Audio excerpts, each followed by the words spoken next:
વિશ્વભરમાં 12મા આંતરરાષ્ટ્રીય યોગ દિવસની ઉજવણી કરવામાં આવી રહી છે। દેશના વડાપ્રધાન નરેન્દ્ર મોદીએ પણ યોગાભ્યાસ કરી યોગ દિનની ઉજવણી કરી હતી। સુરતમાં રાજ્યકક્ષાના યોગ દિવસની ઉજવણી સરસાણા કન્વેન્શન સેન્ટર ખાતે ભવ્ય રીતે યોજાઈ હતી।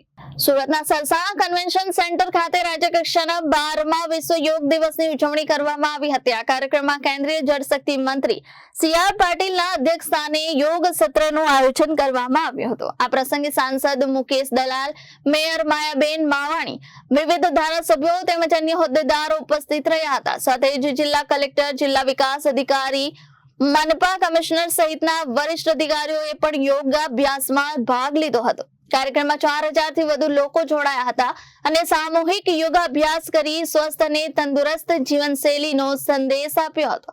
આ સમગ્ર કાર્યક્રમ દરમિયાન ઉત્સાહ અને ઉમંગનો માહોલ જોવા મળ્યો હતો। દેશભરમાં ઉજવાઈ રહેલા યોગ દિવસ નિમિત્તે સુરતમાં પણ લોકોમાં યોગ પ્રત્યે જાગૃતિ અને આરોગ્ય અંગેનો સંદેશ પ્રસર્યો હતો। નમસ્કાર મિત્રો, આજે 21મી જૂન 12મા યોગા દિવસ તરીકે ઉજવવામાં આવ્યો છે। માનનીય પ્રધાનમંત્રી શ્રી નરેન્દ્ર મોદી સાહેબે આપણા દેશની આ સંસ્કૃતિ અને યોગાને દુનિયાભરના દેશોમાં લઈ ગયા છે અને માનનીય પ્રધાનમંત્રી મોદી સાહેબના પ્રયત્નોને કારણે વિશ્વમાં લગભગ 176 દેશોએ આને માન્યતા આપી છે અને અલગ અલગ દેશોમાં 21મી જૂનના દિવસે યોગા દિવસ તરીકે ઉજવવામાં આવે છે। આપણા શરીરમાં રહેલી બીમારીઓને કોઈ પણ દવા વગર સારી કરવામાં યોગા અત્યંત મહત્વનો ભાગ ભજવે છે। યોગ્ય રીતે જો યોગા કરવામાં આવે તો શરીરની દરેક બીમારીઓની સામે આપણે લડી શકીએ અને એમાંથી સાજા થઈને બહાર નીકળી શકીએ એ તાકાત એ આ યોગામાં છે। આપણી રોજબરોજની જિંદગીમાં પણ આપણને લાગતા થાકને કેટલીક જ મિનિટોના યોગા દ્વારા આપણે નિરાશ કરીને ફ્રેશ થઈ શકીએ એમ છે।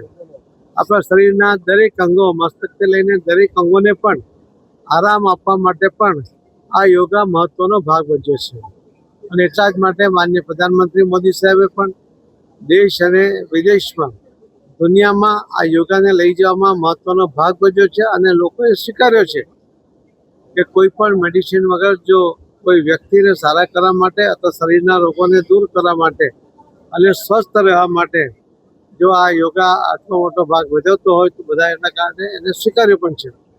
આપણે પણ આપણા દેશની અંદર એના કારણે ઘણી બધી રોજગારી પણ વધી છે। ઘણા બધા યોગ ગુરુઓ અલગ અલગ જગ્યાએ યોગ શીખવે છે, એમાંથી પણ એમને આર્થિક ઉપાર્જન થઈ રહ્યું છે।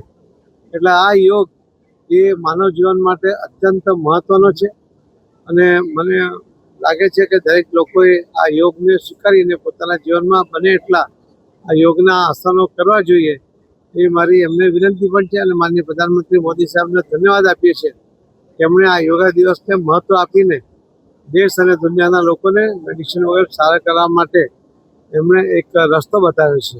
ધન્યવાદ। Bureau report, Janadesh news, Surat.